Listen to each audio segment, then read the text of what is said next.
Empire.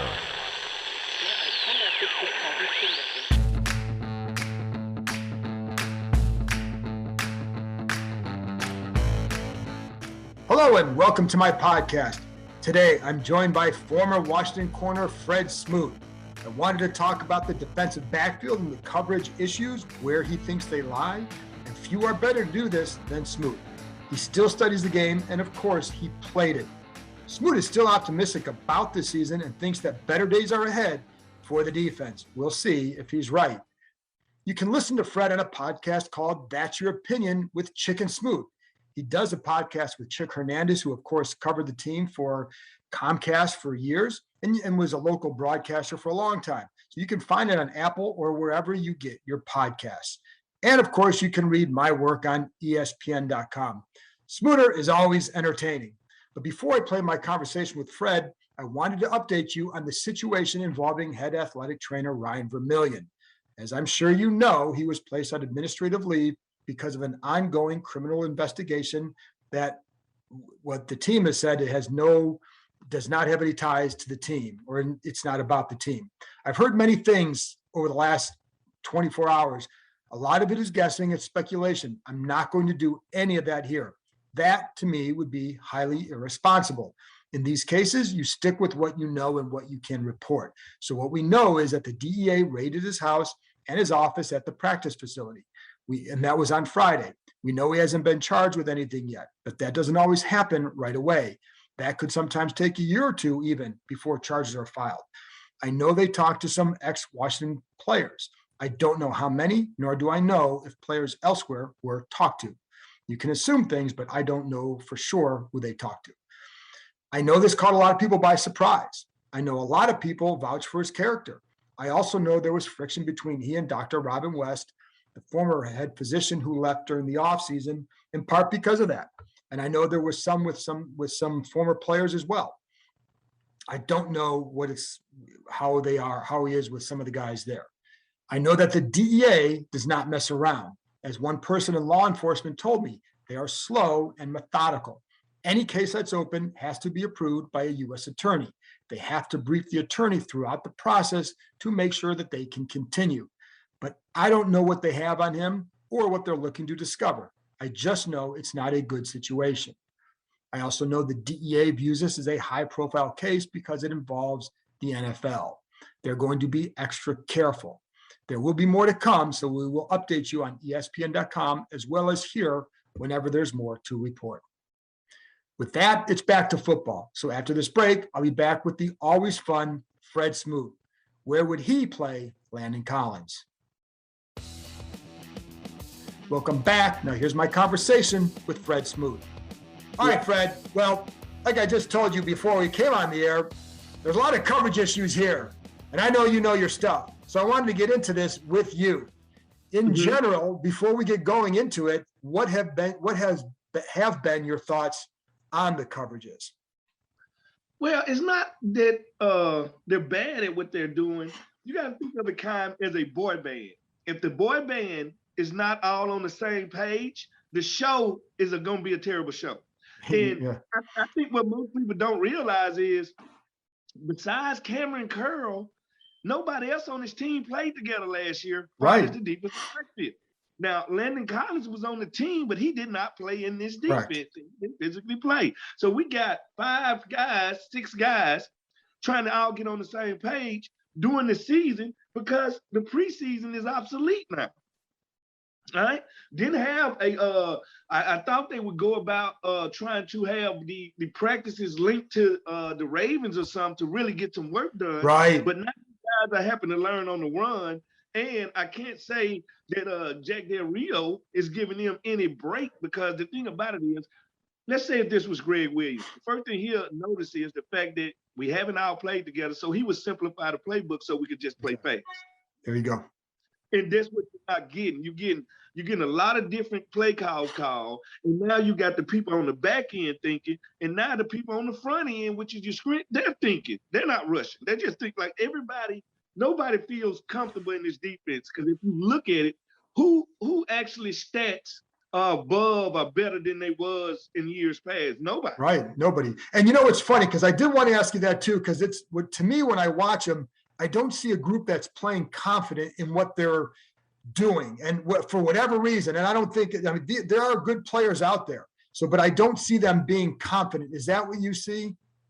Well, at the end of the day, we know the talent is there. There's no doubt. We know the talent is there. The question is, why ain't the talent being maximized? Right. Why are we not getting the top end guys in position to make plays? Because I don't think the play call and the play caller and the players are all on the same page. And that's what I think. And sometimes just look and see what you see for yourself. When I see them play, I see guys thinking, not reacting. And that's why I say, to me, they're not playing with confidence in what they're doing.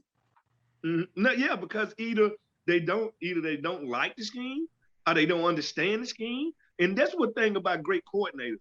They don't only teach you what we're doing and how we're doing it. They teach you the why. Right. And that's what I love when a good coordinator, all right, we're going to run this goal coverage on 3rd and 8. And this is why. Because they like to curl up at the numbers. They like to throw the number 2. So we're going to let the cornerback attack number 2. You carry number 1, but if number 2 come to that flat, you go destroy him. All right, so I know what the whole game plan. Now it allows me to just process what the offense is doing and react. Now it looks like they're processing what the offense is doing, figuring out where they should be, and now they reacting. That's always going to put you a step behind. And can you see some plays? Because there are some times where I'm watching, like, you know, the play last week against Atlanta where Bobby McCain comes up thinking it's a dig and he's deep middle and he knows he's supposed to stay deep. What is that a function of? Because is that something where, is that an inexperience in this defense? Because it always seems like, should you stay deep middle, but then yet in other defenses, are you driving on that dig? Hey, that just tells me that they ain't played together because they don't trust each other. Like it takes reps to build trust. Right. Like if we got middle closed and you my free safety, you're supposed to be in the middle of the field. Like that's your job. And when people start to do other people's job, that's when mistake comes. And they don't trust each other to do everybody to do their own job. And you can see the disconnect back there. And that's why I say I'm a firm believer. Throw all the rest of them plays out of there. Get you 3 or 4 plays. Let them play fast. And once they dominate them plays, start to add stuff to it. Then. Because right now we're not playing well. And that's why I say I'm not even mad at the defensive backfield, because when I look at it, nobody's on this defense is playing. No, and I don't put it all, just like I wouldn't put it all on the line. I wouldn't put it all in the backfield either, because I think that would be unfair. And you know, you can see things. And like also William Jackson, who is a good man corner, is being asked to play in a lot of zone. And I don't see a guy who looks to be comfortable in all those zone coverages as of yet. And he actually doing a great job in zone and man. It's sticky in coverage. Like I said before, it's his 4th game as a Washington football player. He's trying to fit into the locker room, 1, get used to the new players, 2, get used to it, 3. All right, so it's a lot that comes with it. You got Landon. It's to me on this defense. It's like cause and effect. Because Landon Collins is back, now he has to play strong safety, and Cameron Curl has to play free. Cameron Curl made all his plays last year at strong safety. That's the position he's supposed to be. All right, so if you move him to strong safety, you move Landon Collins down to linebacker. Now he becomes your best linebacker. All right, yes, he does. He's supposed to play more like Jamal Adams. That's how he's supposed to be played. He's playing out of spot, and now he becomes a coverage liability. So move him down to linebacker, and now you got a chance to bring in and move. I got to say something this too. I'm reshuffling people. I know I am. I got you. Go ahead. I'm trying to put people at their strength, and this last one's going to blow you out. All right, so Cameron Curl is strong safety, Landon Collins the linebacker, and Kendall Fuller to free safety. Kendall Fuller to free safety, because Kendall Fuller is smart, very intelligent. He can line everybody up, and he won't be like, the one thing knock on Kendall is speed. All right, speed, top end speed. Now you're moving to free safety. That's not an issue anymore. So now you're putting your best players on the field. I wish we still had a Jimmy Martin on the team, but I always like Jimmy. Yeah, now you can put your best guys on the team, and now you become faster and smarter. You become faster at the linebacker position. You become smarter because Kendall is at free safety, and now Cameron Curl get to go make some plays. Yeah, and I think that's something I know in the offseason with Landon, that they always felt like he has skills that translate to strong safety, translate to big safety, big nickel, or to an outside linebacker spot, but more of in a hybrid safety type role. So, that would seem to be something that, and I wonder about that too, because they obviously have issues at linebacker. Yep, and they go to things. So I'm wondering why not sign Jamie Collins. And I was shocked that they ain't try to get Derek McKinney, get some veterans in here. Like, we need some veteran linebacker that you can plug and play. Yeah, and I don't, and they, I don't know. I know they want to get a vet linebacker in here. Don't know who yet. I think it may be, soon, but they needed better depth all along at that position. Yep, and I think moving Landon to there and signing a veteran linebacker could sew that up. And now he get to make some plays. He get to stay down there and not only blitz him, he get to cover some tight ends. He get to do some multiple things. He get to come off the edge. See, the one thing about this this defense is very predictable. And when you're predictable, after offense get to study you for a year, they know how to stop a Chase Young and a Montez Sweat by throwing three-step. Throwing three passes, running draws, running screens, letting them rush up the field using their athletic ability against them. Well, you have to one up them as a coordinator, and now I got to add +1 to the blitz. I got to add speed to the blitz. Every time we add somebody to the rush, somebody get home. Yeah. But when we just waiting on 4 to do it, they chipped Chase Young. I watched Chase Young get chipped 30% of the game last week. All right, that means a tight end, a running back, somebody's touching him, pushing him inside of the tackle, and they're manipulating his rushing technique. At the same time, they're pushing the line to Sweat side. So they're really neutralizing the speed rushers. You have to add people to the rush at that time. And if you're going to add people to the rush, they're going to have to go press coverage. They're going to have to go press coverage because now you put it like this, Kyle. This is the simple thing. If I'm a cornerback and I'm playing off man, the whole route tree is open. The only thing I can use to limit to neutralize or take some routes out of it is where he lines up at, what hash we on and where he lines up. Now, if I walk down and press him, it's 2 routes, a slant or a fade. That's what the route tree is. And me as a cornerback, I would rather take all the other routes out, master these 2 routes, stopping them at a high level so I can play press man at all times. And now the quarterback gonna have to beat me on a 50-50 deep ball. He gotta hope his guy can catch and run.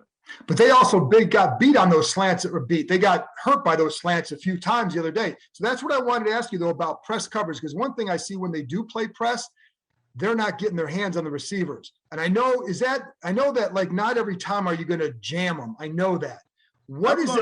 I'm going to touch him every time. So why do some not? Because like I don't see these guys jamming a lot. Why do you think that is? St. Juice gets his hands on the guy every time. He does. The other ones don't always. All right. So if you're a cornerback and you go up there, you got 2 options. I can come up here to shadow you, which ain't always good because you ain't finna get your hands on. Like if I get my hands on you, that's 1 Mississippi, 2 Mississippi. They got to go somewhere else. Right. All right. That's the key. And then if you got long arms, once I get my hands on you, I don't even have to be near you to get my hands on you.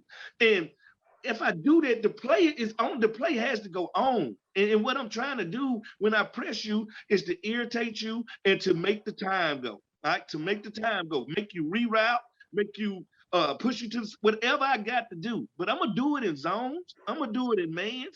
You ain't gonna know what I'm gonna do if I start everything off from the press. And that's why I'm shocked that they don't, because then I get to help my rush. I help my rush because now he's gonna be reading and seeing what all us in because he don't know. So now when that middle linebacker comes into the A gap and act like he blitzing, you have to respect it. When a guy's in press, because I saw this the other day, whether it was Kendall, sometimes William, if they like, sometimes Kendall might get a little bit off balance as the guy's cutting on the slant, might kind of fall back just a little bit. What does that tell you about technique or anything like that? It just tells me, one, they're not keeping their inside shade. Like when I line up and press, I'm gonna split your body. Meaning my right foot, let's say if I'm the left corner, I'm gonna split you by my right foot being inside of you. So I'm half in my body. So okay. I'm naturally lined up inside. So when you do come off and give me your shake and shake, I'm gonna stay right here. All right. And I'll chase you on the fade route. That's a longer route. And I have to jam you, but also make sure you don't come across my face. And that's what they're not doing. They're not being patient at the line of scrimmage. The best cornerbacks are very patient and they stay parallel to the line of scrimmage. All right. Champ was a master at it. He awesome, right? Yeah. Master at it. So, and that's what they're not doing. And they're not trusting that, one, the rush gonna get there because they know they probably doing a 4-man rush and they trying to get out of there. And that ain't gonna, so they won't get beat deep. All right, well, guess what? They moving the chains with the slant. Oh yeah, they were moving them. And that the other thing with William, and the one, and I know, like, you're right. Like when we watched the Bills game last week, you could see what a defense looks like when they've all been working together and the different disguises they can do and the trust that it develops. So that is still something they're building here. And I agree with that. And same with William playing in zone. But sometimes I asked about that because sometimes I'll see him on his drops. He's a yard or two deeper than the corner on the other side on his drops. Like, is he trying to see more? Is he trying to read more? Is he still getting comfortable with playing a certain technique? Zone is not hard to learn. Like, if man is the hardest thing to play in the league. He's mastered that. He played zone at Cincinnati. You know, he's just trying to fit into this defense. Like, that's the only bad thing about free agents. It's like you moving into your wife's mother's house. Like, you got to abide by new rules. You got to figure new things out. So it's a comfortability that comes. Like, I am not worried about William Jackson. He's fine. I think he's a good player. I like him, but you can see that he's still adapting. Yeah, he's just adapting to the new transition of the free agency. That's why free agents usually have a better year the second year after they've signed with a team, just because of that reason itself. Now, the other guys, like I said, with this boy band not being together long, I think that's affecting them. And I never had that problem when I was here because it was always 2 or 3 of us that had been here. Yeah. So all the other guys were kind of fitting into something we had already had going on, and that made communication easier.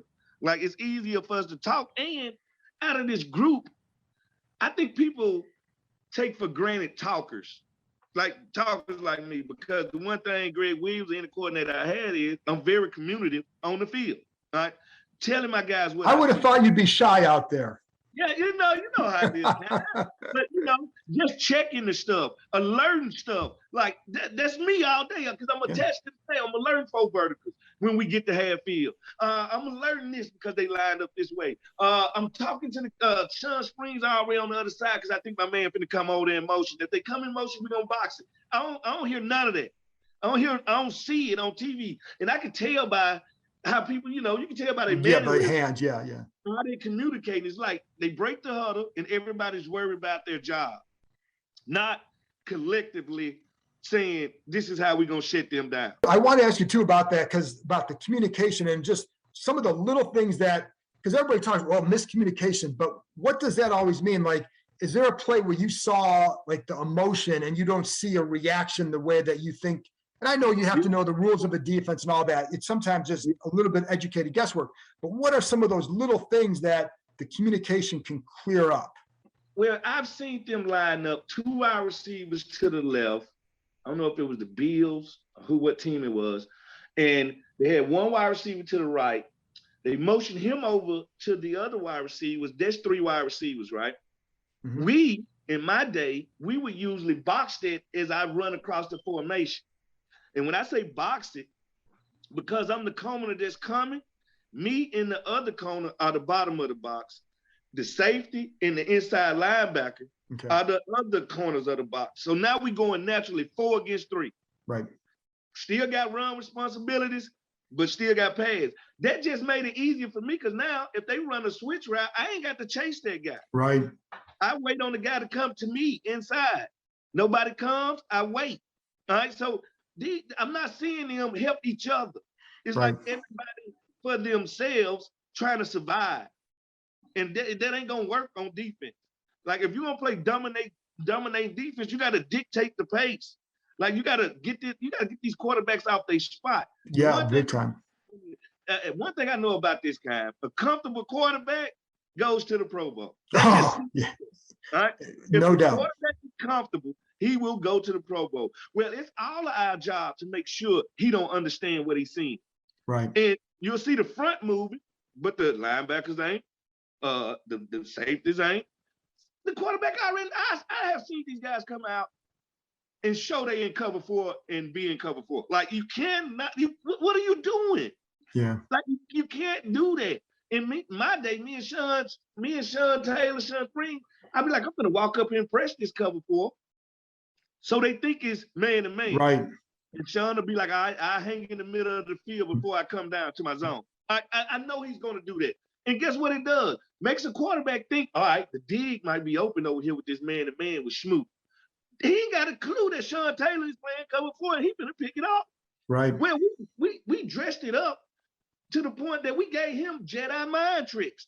If you ain't playing Jedi mind tricks with these quarterbacks and becoming Master Yoda, you ain't got to change. Well, that's why I liked watching the Bills defense because they did a ton of that. And they were fantastic at it, just the way they disguised the entire game. And you could see the trust with the corners and the safeties. They could sit on certain routes because they knew the safety help was behind them on the other route. That was a big, so they took away some of the deep comebacks by Terry because the corner's sitting in that, knowing that if he goes deep, I got safety help. So I'm just going to worry about taking this route away. And let's switch to the offense. What have you thought about Taylor Heinicke? I love it. I think he is gritty. I think he has this. I've been saying it since before the season, Kai. You know, I told you I think he got a Kurt Warner-esque story. Yeah. And I think he's tough as nails, but he got moxie, man. He just got this it factor. He got this, man, I had a regular job 2 years ago, so I'm finna let it wing. I'm finna play, all right? I'm finna play. He's not out there trying to be careful. He's out there. But y'all got to realize, he's went 250 plus yards in every start that he's ever had. I know. And I think people forget in college he had a single game where he threw for 700 yards. All right, 700 yards. Most people don't understand that. All right, so and I think he can only get better. He's 4 games young. He's taking on the GOAT. He's taking on Justin Herbert. He's taking on Josh Allen. Like he's went blow to blow with Matt. Like I think people need to slow down and say, let's compare his first 4 games to the last 10 quarterbacks we had. He's outdoing all of them, even Bobby Three Sticks, Robert Griffin III. His games are better than these guys. Sometimes you don't know what you got because you started comparing it to a Kyler Murray or a Dak Prescott. But what we're seeing in front of our eyes is a guy showing you, I'm a late bloomer, but I got what it takes. I done been through the hard stuff. I done been to the XFL. I done been on 3 different teams. I have weathered the storm. And I can tell you how the team gravitates towards him. They believe in him. Now the question is, how would he look if we actually protected him? That's the question. Well, the other thing, Fred, too, because you talk to people on other teams and they're like, I don't know how we didn't pick off 4 balls today. But they didn't. They did. They never do. Because he throws the ball. Like that ball he threw in the end zone to Ricky Jones C. It was that's ridiculous. It was ridiculous. He threw that on a rope. Only the tight end can catch that ball. That's a special ball, man. So I think people need to stop and appreciate it. It's like nobody appreciates the 79 Chevy Seville no more because you know what? It's a classic. It's a classic, but that American muscle is what you need sometimes. And that's what I think of him. He's a classic quarterback. He can run outside the pocket. I want to see him on more play action and more waggles, but we have to actually get the running game going and have a lead for these things to happen. Like I really want to see him play with a lead like I want to see the defense play with a lead. Yeah. Like, we got to figure out why do we start off so slow? And if we done had 3, 4, 5 different quarterbacks and all of them started out slow, sooner or later you got to look at the offense coordinator. Yeah, no, I think that, listen, that's all fair, man. I don't think that, like, one thing I would never do with this thing is absolve the coaches of any blame at all, because it's all, as you know, it's all part of the equation. You can't just blame the players all the time. No, but the players are the easy out. Of course, they're the ones on the field, and just execute what's called. And I get that, but I also know that you can see when, you see how it makes a difference. I'll just say that. What about like having Curtis back when you have to face Curtis, Terry on the same side for defense? How does that stress them? See, I think you're doing better at wrong, Kime, with your vast football IQ. I would think you would know when you bring a Curtis Samuels on the field. Think about us in the huddle. All right, here go the huddle. The first thing we identify is what set they in, what personnel did they just bring in. Right. When Curtis Samuel comes in the game, I don't know if he a slot outside running back. I don't know what they're in. And don't forget, my starting running back used to be a wide receiver. Right. No, I can literally come out here, put my running back outside the numbers. If you take that linebacker with him, I know you in man. All right. I can put Curtis in the backfield at the tailback. Guess what I just did? I put a cornerback in the box. We're going to run right at it. Right. No. So now you get to play checkers, not chess. He becomes that ultimate chess piece. And don't forget, when you bring him in motion, it's a threat that he gets the ball. Correct. Right? So now defensive ends ain't going to be rushing up their field and coming backside as quick as they usually would. Well, and that happened the other day because at one of his first times in the game, he goes in motion. They run Gibson the other where he came from the motion. The backside end and the backside linebacker have to stay home. Have to stay taught all week long, stay home. You have to. And he one of these guys, they know we finna get him the ball now.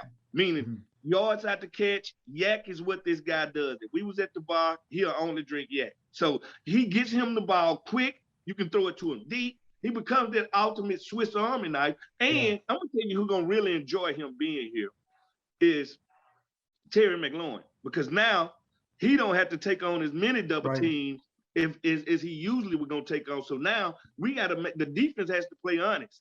And like I said, he becomes the ultimate undresser. He undresses defense. If you want to know what a defense is in, move him. Move him around. Yeah, and I agree with you, and that's what I was kind of getting at initially, the impact on Terry, but I agree with you. That's the thing I've been anxious to see with him on the field is how do they use those packages? Because you can go McKissick, Samuel, Terry, and then either Diami or when Logan Thomas is healthy, you can create packages that regulate the defense, and then you can spread them, and now you got a mismatch, and if you don't, you motion one of the backs to the backfield and you run the ball. Yeah, and guess what? I can motion Terry. I can motion Curtis in the backfield. That's what I'm saying. Well, that's why I include him in that. Yeah. So I can do so much with that one package. I can go from, especially with Logan Thomas in the game, I can go from 5 wide to a power set very quickly. Right. All right. With you being in dime, with you being in nickel, with you being small, like that's the great thing about this. So I think he brings a lot, but I also, if you're a great coach, you also have to have somebody else when he is hurt that can do the same thing, and Carter can do it. They just don't let him. Right? Like Carter should be mimicking everything that Curtis Samuel doing. They should have already been putting in the playbook with Carter. So that's what I'm saying. Like utilize everything that you got. Great teams utilize the first person on the roster and the 53rd person. That was a Greg Williams staple. Yeah. Like all of us was gonna play. Like but we also knew the only thing that can get you out this field is mental mistakes.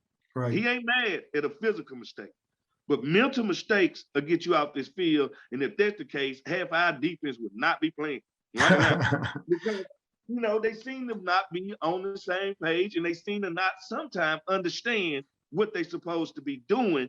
And that's rule number one. You got to know what you're doing before we can execute it. Last thing, what's your confidence level moving forward, and can this group turn it around here? You know what, Cam? I'm optimistic. I figure this. What if I told you we've already played our worst football of the year? We don't know yet, right? But if we played our worst football of the year, we're still 500. We're a 500 team. Do not forget that. We're a 500 team. That defensive line, which is the strength of the team, has yet to show up and dominate a game. All right. We haven't had any plays made by the linebackers. The defensive back still trying to figure it out. And the offense has been told us, all right, what happens when it clicks on defense? And it's going to click on defense. It's going to happen. Greater times are coming. We've won with mediocre play. All right, so we've had these games where we just zombified our way through it. Now, at one point, it's going to click. Don't forget, my rookie year, we started off 0-5. 0-5. It was worse than this, man. Huh? It was ugly, too. Yeah, it was ugly. But we started off 0-5 in that one game. Everything clicked. Carolina. Well, guess what? That time, something's going to happen. Like a lot of these teams that's hot, like the Cowboys. Oh, they will come back down to earth. All right, they're playing some of their best ball now. When do you want to play your best ball? At the beginning of the season or at the end? Because when I watch Belichick team, he is terrible in October. Look at his record. But boy, in the middle of the season to the end of the season, that's when you want to hit your stride, and that's when we're going to hit our stride. We're going to the playoff, Kai. I hate to tell you that. We're going to the playoff. You guys heard from Reverend Fred right there. Fred, where can people still find you these days? I am all over everything Washington football team. Hopefully I can get the Red Wolves as the name. You can find me on my Chicken Smoot podcast. That's on the Believe Network. I actually on that's WDMV. I do a news show on there. Me and Chick actually do a show on there. So I'm all over the place, Cam, man. If it's some football being talked, I'm talking. When are you guys on that show? Tell them. When can they find it? That show that we do, it comes on at Saturday at 8:30. All right. And our podcast usually comes out on Thursday nights. Excellent. And it's fun. I was on there. It was a lot of fun. As anything with Fred is always fun. Thanks, Fred. Love having you on, man. You're the best. Hey, anytime, Kai.